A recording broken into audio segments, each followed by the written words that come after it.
Ma mère m'a choqué au dîner. J'ai pris ton fonds pour l'université pour payer le mariage de ta sœur. Ne sois pas égoïste. C'est la famille. J'ai simplement souri. 2 heures plus tard, mon grand-père a demandé nonchalamment, « Alors, comment va ce fonds en fiducie de 19 500 € qu'on t'a laissé ?» La fourchette de ma mère s'est immobilisée en l'air.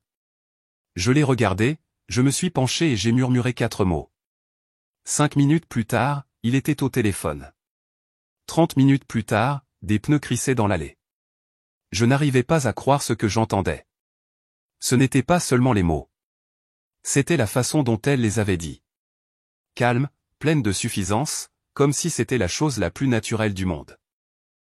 Comme si elle ne venait pas de me voler et de l'annoncer à mon dîner d'anniversaire comme si c'était une sorte de cadeau.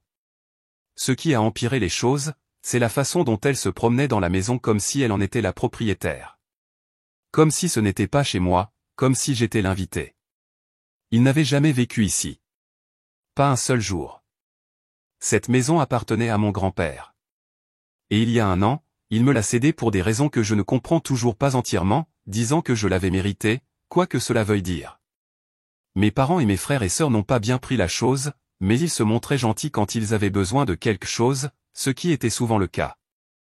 Et maintenant, la voilà, ma mère, utilisant ma cuisine comme si elle y avait sa place, ouvrant les tiroirs comme si elle avait oublié qu'elle n'avait jamais payé pour une seule cuillère dans cet endroit.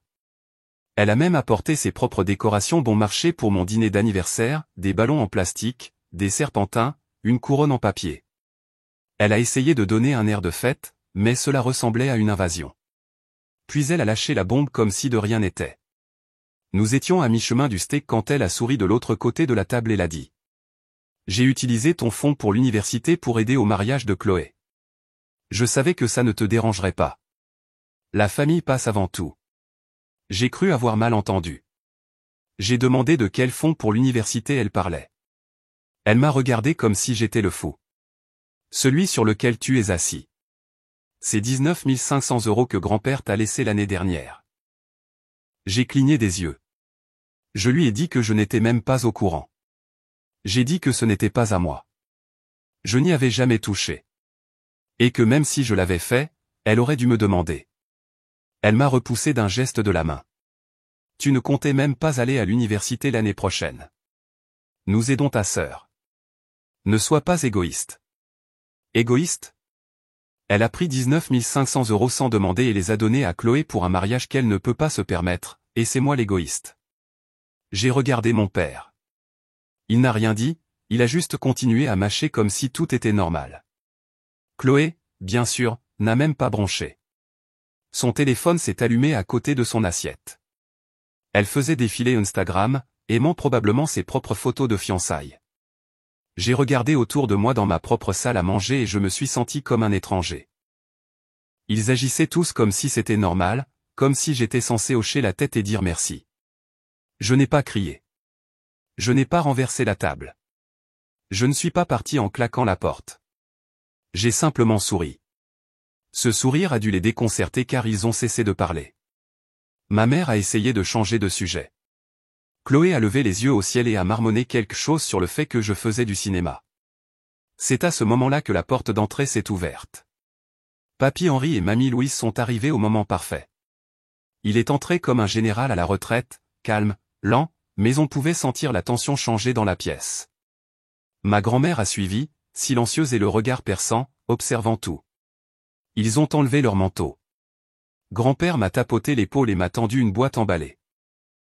Puis, comme si c'était la chose la plus naturelle du monde, il a demandé de l'autre côté de la table, « Alors, comment va ce fonds en fiducie de 19 500 €? Tu es toujours assis dessus, ou tu as finalement décidé quoi en faire ?» Ma mère s'est figée. Sa fourchette s'est littéralement arrêtée en l'air. Mon père s'est raclé la gorge. Chloé a posé son téléphone. Je l'ai regardé. Puis, je me suis penché et j'ai murmuré, « Quoi ? 19 500. » On aurait pu entendre une mouche voler. 5 minutes plus tard, grand-père était au téléphone. 30 minutes plus tard, j'ai vu 2 voitures de police arriver dans l'allée. Je n'ai pas dit un mot. Je me suis simplement rassis sur ma chaise et j'ai attendu. Quand les voitures de police sont arrivées, c'est comme si toute la maison avait retenu son souffle. Personne n'a bougé au début. Ma mère se tenait là, raide, les mains serrant toujours sa fourchette, comme si peut-être, en restant figée assez longtemps, tout allait disparaître. Mon père ne cessait de jeter des regards à Papy Henri comme s'il essayait de savoir si c'était réel ou juste une sorte de bluff de mauvais goût, mais c'était bien réel. Les officiers sont entrés directement. Grand-père a dû leur dire qu'ils en avaient la permission. L'un tenait un presse-papier. L'autre avait une main posée légèrement près de sa ceinture. Pas tendu, juste conscient. Ma mère s'est immédiatement lancée dans une opération de limitation des dégâts. Elle s'est mise à parler beaucoup trop vite, a dit qu'il y avait un malentendu familial, que c'était juste de l'argent utilisé pour une dépense nécessaire, a dit qu'il avait été déplacé avec de bonnes intentions. L'officier n'a même pas scié. Il l'a regardé, puis a regardé grand-père. Grand-père lui a calmement tendu un dossier qu'il tenait depuis son arrivée. Sans précipitation, sans drame, juste de manière factuelle. L'officier a parcouru les papiers, documents légaux, relevés bancaires, signatures de compte. Puis il a levé les yeux et a posé une simple question. Madame, avez-vous autorisé un transfert depuis ce compte au nom de Lucas Dubois? Elle a hésité moins d'une seconde, et cela a suffi. Elle a essayé de déformer les faits, a dit que c'était l'argent de son fils et donc techniquement un bien familial, qu'elle et mon père essayaient juste de garder les choses en famille, que je ne l'utilisais pas de toute façon. C'est là que grand-père l'a coupé net. Ce compte en fiducie a été créé au nom de Lucas avec des fonds provenant de moi. Ses parents n'ont jamais eu accès. Ce n'est pas un malentendu. C'est un retrait non autorisé. S'il porte plainte, vous risquez des poursuites pour fraude. Tout le monde est devenu silencieux, même Chloé.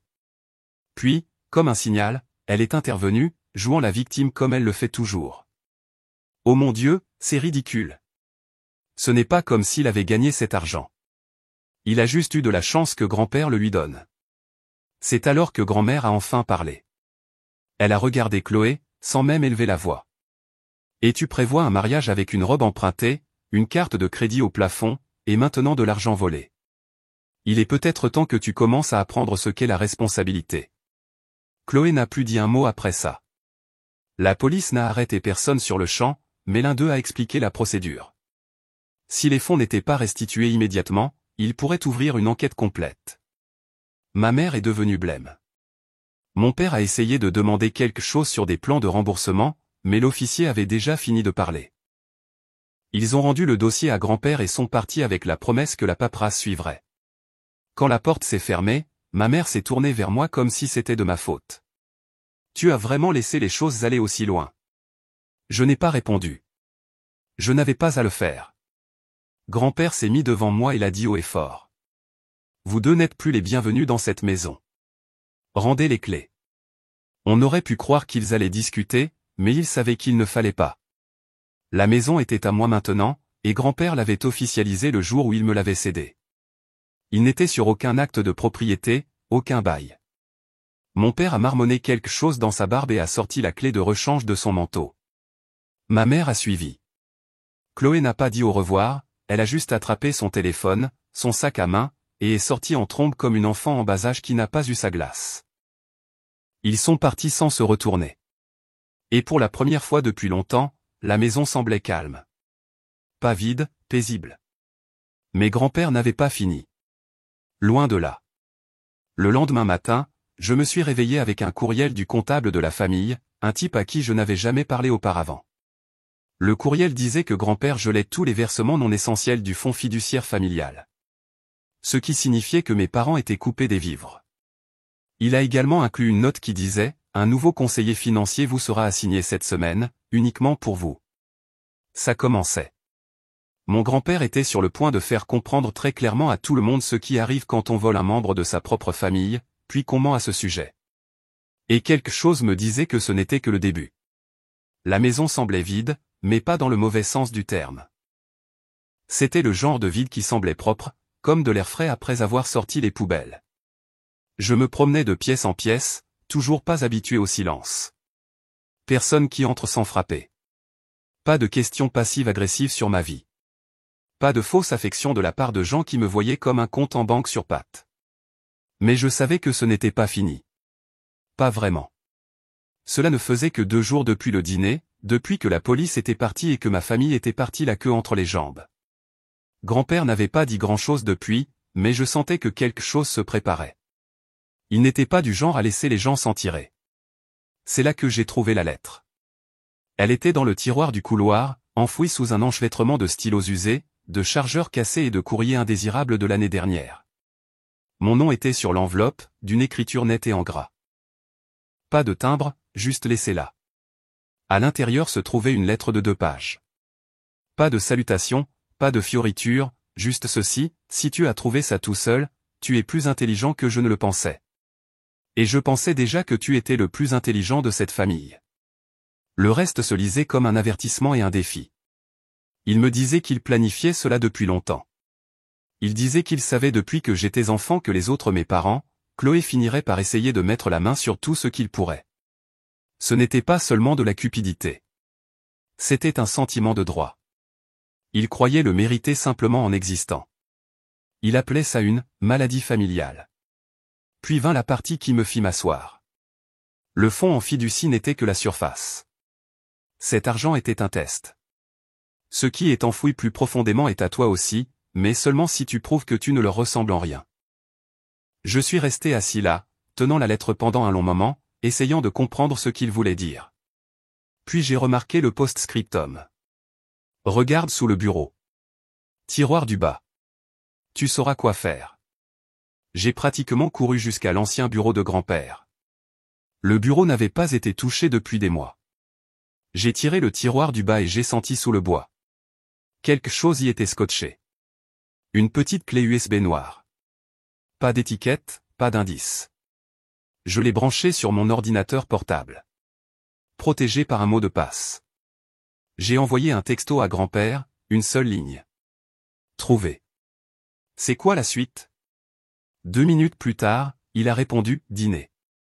19h. Personne d'autre. Quand je suis arrivé chez lui, il attendait déjà à la table de la cuisine avec son ordinateur portable ouvert et une bouteille de whisky à côté. Je me suis assis. Il n'a pas perdu de temps. Cette clé USB a tout. Des enregistrements audio, des dossiers, même la voix de ta mère demandant l'argent avant tes 18 ans. Je l'ai dévisagé. Il a hoché la tête vers son ordinateur portable.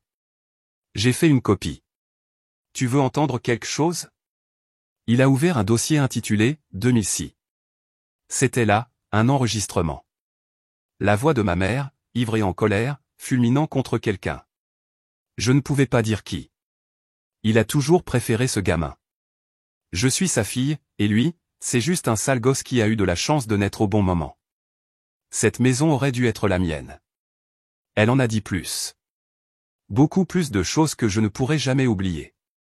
Puis grand-père a mis l'enregistrement en pause et m'a regardé. Cet argent n'a jamais été pour l'université. C'était juste ce à quoi il s'attendait. Il y a plus. Beaucoup plus. De l'immobilier, des options sur actions, des comptes privés, un chalet dans les Alpes. Tout à ton nom, si tu le veux. J'étais encore bloqué sur le fait que ma mère complotait depuis mon enfance. Toute cette fausse chaleur, tous ces câlins et ces cartes d'anniversaire sans argent, juste de la culpabilité. Tout cela faisait partie d'un plan. Puis grand-père m'a frappé avec quelque chose auquel je ne m'attendais pas: si tu veux le reste, nous allons au tribunal. Civil et criminel, fraude, vol, peut-être parjure. Tu portes plainte, nous les mettons complètement sur la touche. Mais une fois que tu commences, tu ne peux plus reculer. Tu es prêt pour ça? Je l'ai regardé. Il ne bluffait pas. Il avait déjà tout mis en marche. J'étais juste la dernière pièce.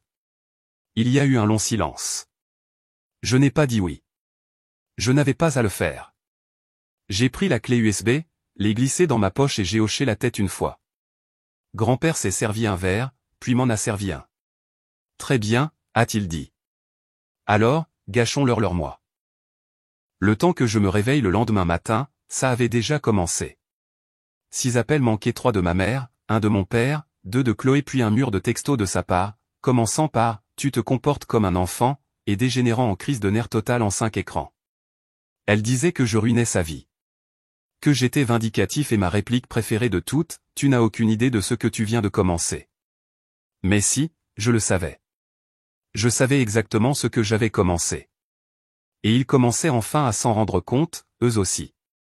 Cet après-midi-là, grand-père et moi avons rencontré son avocat, Maître Lebrun, dans un immeuble de bureau tranquille de l'autre côté de la ville.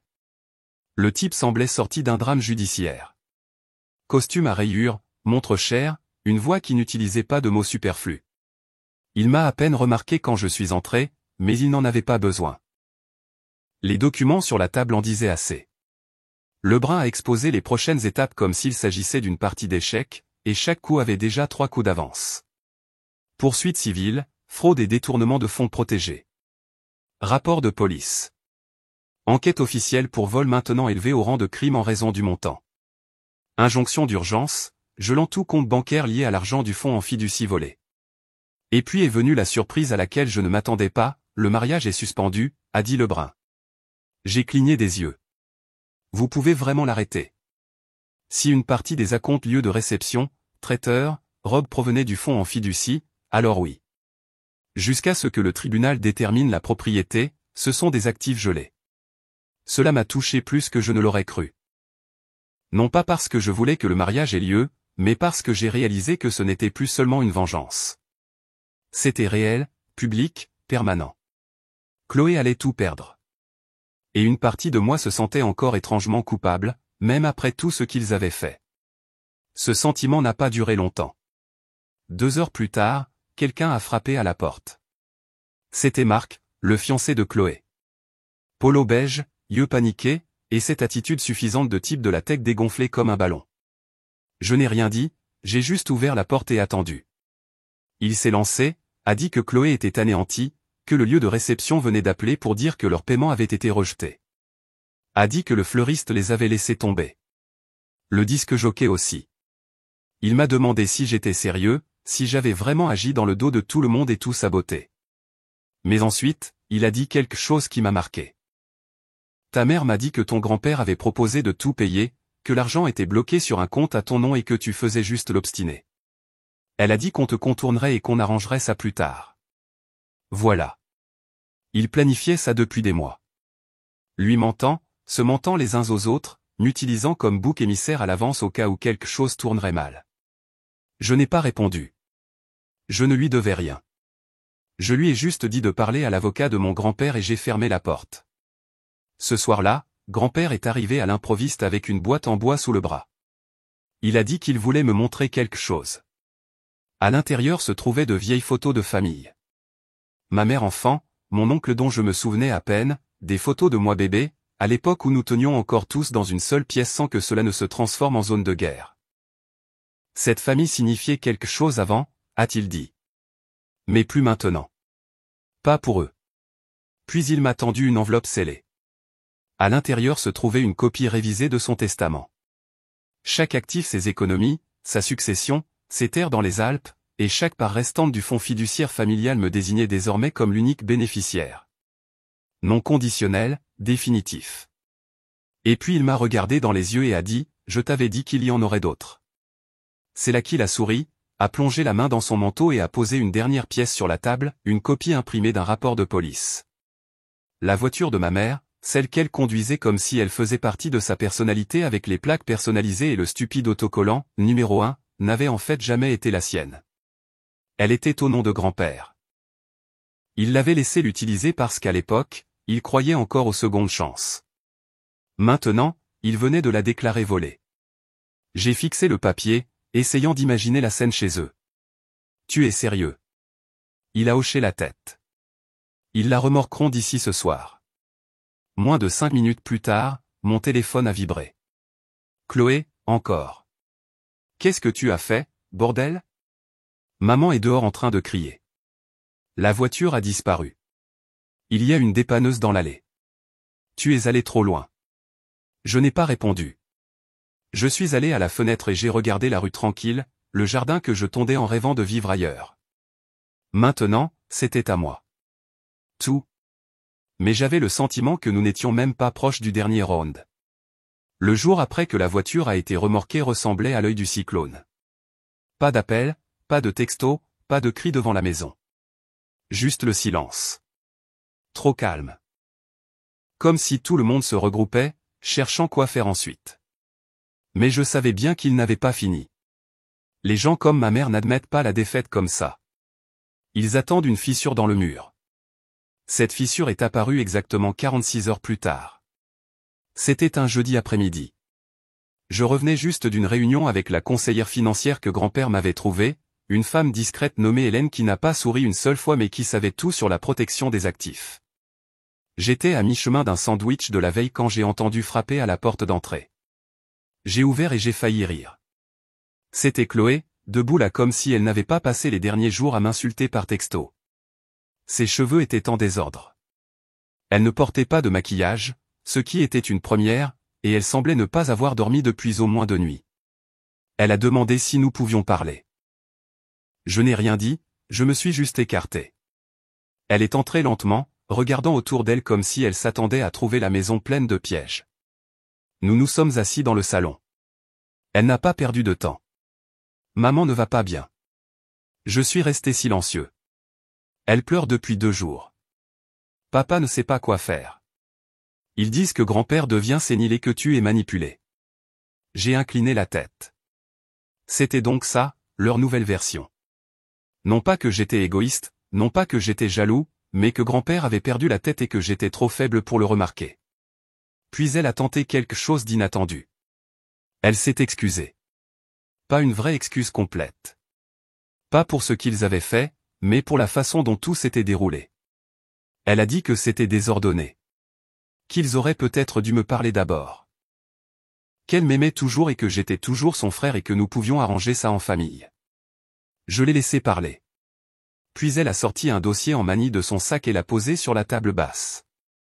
À l'intérieur se trouvaient des papiers signés, une offre. Si tu abandonnes les poursuites, nous te rendrons l'argent. Tout. J'annulerai le mariage. Nous voulons juste que les choses redeviennent normales. Je l'ai regardé longuement. Puis j'ai ouvert le dossier. La signature sur la dernière page n'était pas la sienne. C'était la mienne. Info. Ils essayaient de me faire signer un accord qu'ils avaient déjà rempli, utilisant ma fausse signature comme moyen de pression. Je n'ai rien dit. Je me suis levé, je suis allé dans le bureau de grand-père, j'ai pris une photo de la page, puis je suis revenu. Tu peux partir maintenant, ai-je dit. Elle a essayé de protester, a dit que je ne comprenais pas, que je gâchais notre relation, mais je n'ai pas bronché. Elle est partie 5 minutes plus tard, en claquant la porte en sortant. Ce soir-là, j'ai montré les papiers à grand-père. Il les a fixés, a hoché la tête une fois, puis a passé un appel. Moins d'1 heure plus tard, Lebrun m'avait envoyé par courriel une version révisée de la plainte, incluant désormais le faux en écriture comme chef d'accusation distinct. Ce n'était plus seulement financier. C'était criminel, et l'escalade était rapide.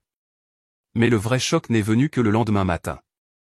Je buvais mon café dans la cuisine quand grand-père est entré, a posé son téléphone et a dit « Eh bien, ça a commencé. » Qu'est-ce qui a commencé? La saisie immobilière. Je l'ai dévisagé. Il a expliqué calmement qu'il y a des années, il s'était porté co-emprunteur pour une 2e hypothèque pour mes parents quand ils essayaient de rénover une propriété qu'ils n'ont en fait jamais réparée. Elle était vacante depuis des années. Il avait payé les intérêts justes pour les maintenir à flot. Mais plus maintenant. Il a retiré son nom, arrêté les paiements et prévenu la banque. D'ici 60 jours, leur crédit s'effondrerait, la propriété serait saisie et ils seraient redevables de chaque centime. Mais ce n'est pas la partie qui va les préoccuper, a-t-il ajouté. J'ai levé les yeux. Ils ne le savent pas encore. Il a souri. Ils le découvriront au barbecue familial samedi prochain. Tu es invité, d'ailleurs. Il devait avoir lieu chez ma tante, la seule sœur de ma mère qui n'avait jamais rien demandé. Et tout le monde allait être là. Oncle, cousins, vieux amis. Ils allaient apprendre en même temps qui avait quoi et qui avait tout perdu. Et je serais là, avec la vérité dans ma poche et une place au premier rang pour assister à leur chute. Le jour du barbecue, j'avais l'impression d'entrer dans un film dont on connaît déjà la fin, mais on achète quand même le popcorn juste pour profiter du chaos. Ça se passait chez ma tante Mélanie, à environ 40 minutes de Lyon. Grand jardin, table couverte de nappes à carreaux rouges, 2 barbecues en marche. Toute la famille s'est présentée comme si c'était un samedi comme les autres, riant, s'étreignant, prenant des nouvelles comme si personne ne s'était entredéchiré en coulisses. Chloé était là, agissant comme si de rien n'était. Elle était collée à Marc, s'accrochant à son bras comme s'il pouvait disparaître si elle le lâchait. Mes parents sont arrivés en retard, bien sûr. Ma mère portait des lunettes de soleil et tenait son verre de vin comme une bouée de sauvetage. Mon père planait juste derrière elle, essayant d'avoir l'air décontracté et échouant lamentablement. Je suis resté à l'écart, parlant à mes cousins, observant le déroulement des événements. Puis grand-père est arrivé. Il n'est pas venu discrètement. Il a garé son vieux camion sur la pelouse comme si c'était un trône sur roue, est sorti avec sa veste en cuir classique à 76 ans, et s'est dirigé directement vers la table principale avec une boîte sous le bras. Il a demandé l'attention, juste comme ça. Pas de microphone, juste sa voix. Elle a transpercé le brouhaha comme un couteau. J'ai quelque chose à partager avant qu'on attaque les côtes de porc.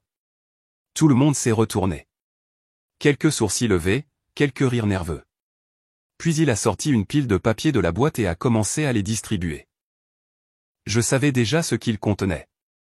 Relevés, avis juridiques, documentation de tout, mon fonds en fiducie, le faux, les fonds du mariage gelé, le rapport de vol de la voiture, les dépôts de plainte et les documents de saisie pour la maison dans laquelle mes parents vivaient encore. À peine. Ma mère est devenue blême dès qu'elle a lu la première ligne. Mon père a pris sa copie, l'a feuilleté, puis s'est éloigné comme si la distance pouvait peut-être annuler la réalité. Chloé n'a même pas ouvert la sienne. Elle a juste froissé le papier dans sa main et m'a fixé. Je n'ai pas détourné le regard. Le silence a duré 1 minute entière. Et puis grand-père, toujours aussi calme, a dit, « Cette famille a oublié ce que signifie la responsabilité. » Lucas, non. Il m'a regardé droit dans les yeux. Il est le seul à n'avoir rien demandé. C'est pourquoi il obtient tout. Puis il s'est tourné vers les autres et a dit quelque chose que je n'oublierai jamais. La prochaine fois que vous déciderez de voler un membre de votre propre famille, assurez-vous que ce n'est pas lui qui détient les preuves. Il s'est retourné à son camion et est parti comme s'il venait de faire une livraison. La fête ne s'en est pas remise. Les gens sont partis par vagues. Les conversations sont devenues étranges et forcées. Personne ne me regardait longtemps. Plus tard dans la soirée, je suis resté pour aider la tante Mélanie à nettoyer. Elle m'a tendu un sac de restes et a dit, il était temps que quelqu'un leur dise leurs 4 vérités. Le temps que je rentre chez moi, mon téléphone était de nouveau plein. Messages vocaux, textos, appels manqués. Ma mère suppliant pour une autre chance. Mon père demandant s'il y avait un moyen d'arranger les choses. Chloé a envoyé un dernier message, félicitations. J'espère que ça en valait la peine. Je n'ai pas répondu. J'ai juste éteint mon téléphone, je me suis assis sur le porche de ma maison et j'ai regardé le soleil se coucher sur le jardin qu'ils avaient l'habitude de traverser comme s'il leur appartenait. C'était de nouveau calme, et cette fois, ça semblait permanent.